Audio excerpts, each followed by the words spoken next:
Polska, la camarade Polska. On a parlé plusieurs fois sur la chaîne, basée, comme d'habitude. Basée sur quoi? Sur Gaza, elle démolit Nadine Morano en direct sur TPMP. Alors, on va se mater tout ça. C'est TPMP qui poste « Et les bébés palestiniens ». Polska interpelle Nadine Morano dans TPMP. Il y a un bébé là qui est encore là-bas. Et les bébés palestiniens, madame, à un moment donné. Mais non, mais c'est. Oui. Non, mais c'est vrai, les bébés palestiniens, ça justifie de tuer les bébés palestiniens. Cette question, elle est intéressante parce que. Non, mais c'est vrai, à un moment donné, il faut parler de ça aussi. Alors, répondez là-dessus, Nadine Morano. Mais justement, moi, les bébés palestiniens, leur vie a autant d'importance qu'un bébé israélien. Bah, comme vous parlez, on ne dirait pas. Mais si. Ah là là là là là. Mais ça, c'est toujours la langue de bois qu'ils ont, les mecs. C'est voilà, les Palestiniens ont autant, ça compte autant que les Israéliens, mais à cause du Hamas, on est obligé de tous les tuer. Hein. En gros, c'est un peu ça le discours de la droite et des sionistes, parce que même il y en a de gauche aussi, sur la question.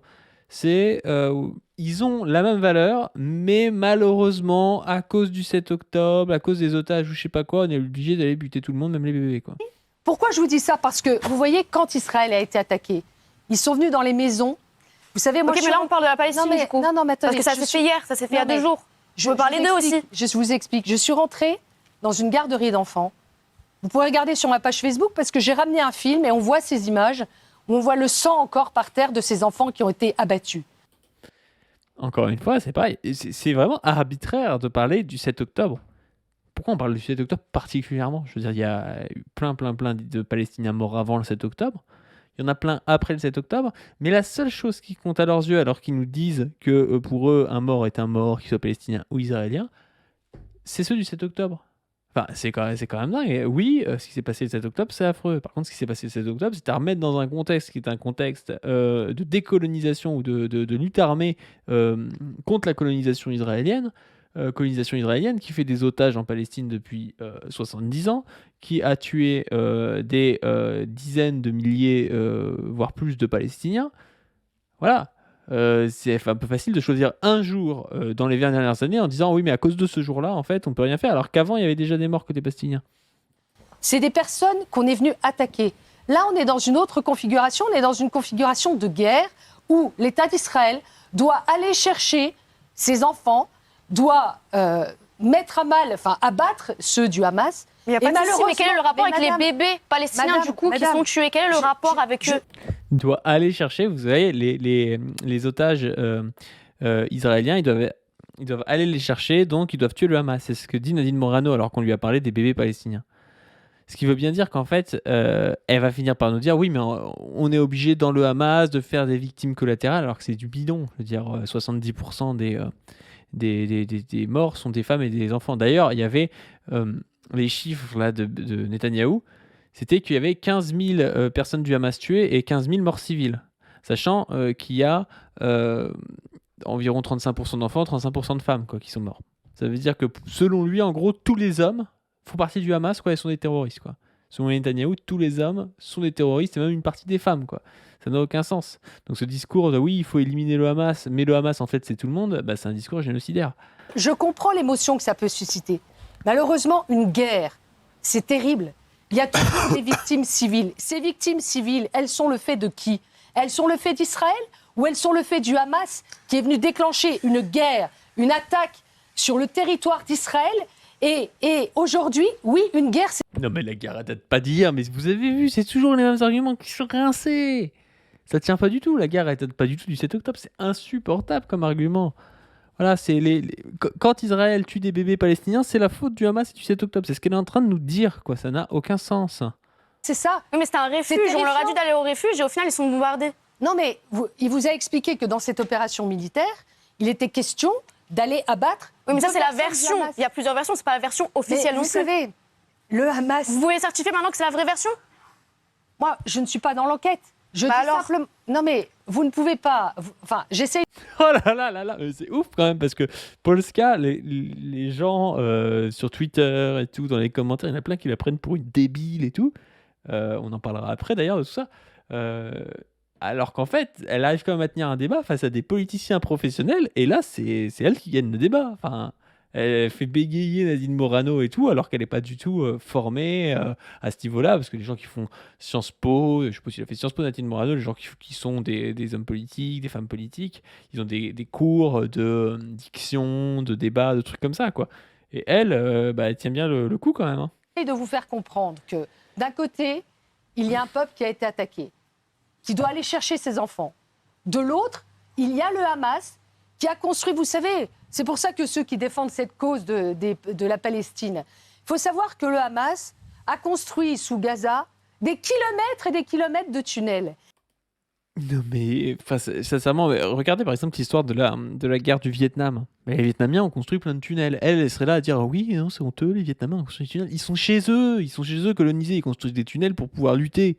Quel est le problème? Enfin, évidemment que le Hamas il construit des tunnels et que n'importe qui construirait des tunnels à leur place, quoi. Enfin, c'est quand même dingue. Et elle dit oui, en gros, elle nous dit voilà, les Israéliens se sont fait tuer par le Hamas, encore une fois. Pourquoi elle ne leur contextualise pas par rapport à une guerre qui dure depuis plus de 70 ans, quoi? Si le Hamas voulait la paix, il aurait plutôt organisé des élections. Oui, on parle du Hamas, il faut départager Hamas. Si le Hamas voulait la paix, ils auraient organisé des élections, mais les élections ont été gagnées par le Hamas il y a une vingtaine d'années et ça n'a pas été reconnu par Israël et par la communauté internationale. Enfin, c'est même pas de quoi elle parle, quoi. Et les civils Alors justement, on va revenir là-dessus. C'est ce que le Hamas... Non, je voudrais vous expliquer. Attendez, alors Nadine, 2 petites secondes, parce que j'aimerais bien qu'on revienne là-dessus, et j'aimerais bien que vous répondiez à la même question de Polska, vous Gauthier. Ils servent de bouclier. Oui, humain, en fait. oui. Ils s'en servent de bouclier humain. Putain, mais il y a tous les arguments de Netanyahou, quoi. Alors, au lieu d'inviter Netanyahou, ils auraient pu juste inviter Nadine Morano, en fait, ça suffisait. Donc je voulais vous parler de ça, j'avais fait un tweet parce que Polska, en fait, c'est quelqu'un qui répondait à ce truc-là. Elle est en difficulté face à Polska, je sais que je suis du bon côté. Pour dire en mode, Polska, elle est nulle, mais si là, elle met en difficulté Nadine Morano, ça veut bien dire qu'en fait, notre cause, elle est facile à défendre parce qu'elle est vraie, quoi. Alors que non, Polska, elle arrive quand même, je trouve, à bien débattre. Enfin, voilà, c'est... faut pas lui enlever ses mérites non plus, quoi. Et il y a quelqu'un qui met imagine, tu fais de la politique pendant 20 ans, tu gravis les échelons et tout ça pour te faire own par une newseuse en direct à la télé MDR. Il y a Polska qui l'a repris en disant vous êtes au courant que vous pouvez être d'accord avec moi sans me réduire sans cesse à une attardée ou à une nudeuse. Et là, je veux faire passer un message parce que je pense qu'elle a raison. Et je pense surtout qu'il y a un deux poids deux mesures entre les meufs qui font des nudes ou qui font des OnlyFans, on va dire plutôt, qui font du travail du sexe, mais même pas du travail du sexe où il y a il y a des services, on va dire, réels avec, je sais pas, de la prostitution ou des trucs comme ça, ou du porno ou des trucs comme ça. Ça reste des photos, on va dire, ou des vidéos. Eh bien, Polska, elle a fait ça. Et aujourd'hui, alors qu'elle ne le fait plus, ça lui colle à la peau, tout le monde la prend pour une attardée et à vie, elle sera considérée comme un objet sexuel. Et donc j'ai fait un tweet pour comparer. J'ai dit, elle a raison, si t'es un acteur porno genre Manuel Ferrara ou Adé Laurent, tu peux faire des podcasts où tu veux et on te respectera. Si t'es une meuf et que t'as fait des photos sexy, même pas du porno, dans le passé, on te renverra toute ta vie à ton statut d'objet sexuel. Et ça, c'est vrai que je trouve que, notamment sur Twitch ou sur YouTube, un mec comme Manuel Ferrara, il est invité, par exemple, sur La Sueur pour parler de MMA. Il est invité pour faire des jeux vidéo. Il est invité pour parler de sport, de basket, de trucs comme ça. Et tout le monde trouve ça normal et c'est bien en soi. C'est bien. Personne lui dit ah non mais t'es un acteur de cul donc t'es un débile donc je sais pas trop quoi. Adé Laurent c'est un peu pareil même si ça reste il est plus actif on va dire aujourd'hui dans le domaine toujours de trucs de cul et tout mais ça reste quelqu'un qui est invitable, où il est respecté, les gens se foutent pas de sa gueule, enfin voilà. Polska, elle, dès qu'elle est invitée quelque part, il va y avoir 100 000 personnes qui vont rappeler qu'en fait c'est un objet sexuel et que à ce titre-là, c'est une débile, c'est à vie une meuf qui n'a pas d'honneur, qui n'a pas de dignité, qui ne peut pas avoir raison rationnellement, enfin voilà. C'est assez honteux, je trouve, parce qu'en fait, cette meuf-là, moi je connais pas sa vie, je crois que j'avais écouté une fois une interview d'elle où elle disait, je crois que c'est une immigrée polonaise, qui a vécu en foyer, donc qui a une vie un peu compliquée. À un moment donné, elle a peut-être vu qu'elle avait le choix entre gagner je sais pas, 1400 €, 1300 € par mois en faisant un job de merde parce qu'elle n'avait pas fait d'études, parce qu'elle n'avait pas forcément la famille qui aidait et tout, ou faire du OnlyFans ou du mime ou je sais pas trop quoi et gagner 10-20K par mois. Elle a fait ça quelques années, elle a mis la daronne à l'abri, elle a arrêté, maintenant elle fait un peu ce qu'elle veut. Il n'y a pas de honte à ça, et en plus de ça, est-ce qu'à sa place on n'aurait pas fait comme elle? Enfin, j'en sais rien, je veux dire, j'ai pas la même vie qu'elle, j'ai une vie qui a été moins difficile, où j'ai pu faire des études, où j'ai pu m'intégrer socialement à peu près normalement, enfin, ça a rien à voir. Je trouve que c'est vraiment dégueulasse, voilà, je voulais faire passer ce message, quoi, parce que je trouve ça assez chiant, quoi, de voir ça tout le temps sur les réseaux. Surtout que moi, dans toutes les interventions que j'ai vues, en général, je suis plutôt d'accord avec elle. Elle raconte pas que de la merde et ça fait plutôt plaisir d'avoir quelqu'un comme ça qui se mouille au final parce que c'est quand même une personnalité publique. Et aujourd'hui, on sait que défendre la Palestine, par exemple, ou défendre les retraites comme elle l'a fait, bah, ça peut parfois coûter cher et que c'est plutôt cool qu'elle le fasse, quoi.